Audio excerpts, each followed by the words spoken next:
Good evening and greetings to everyone. There are only 24 hours left until the court date in Sweden. The trial will be for incitement because I burned the Quran tomorrow. Therefore, in my opinion, I deserve the Nobel Peace Prize because I am fighting the most terrorist ideology in the world, which is Islamic thought.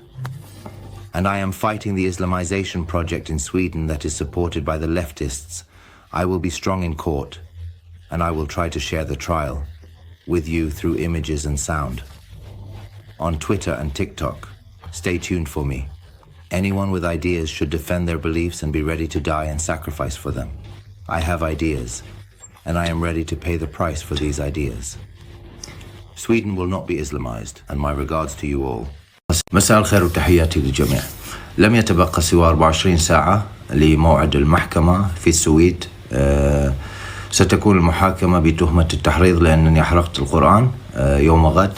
لذلك أنا برأيي أستحق جائزة نوبل للسلام لأنني أحارب أكثر فكر إرهابا في العالم ألا وهو الفكر الإسلامي، وأحارب مشروع أسلمة السويد الذي يتبناه اليساريون.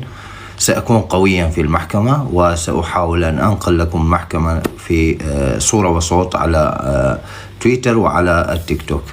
انتظروني، ومن لديه أفكار عليه أن يدافع عن أفكاره وعليه أن يكون مستعدا للموت والتضحية من أجل أفكاره.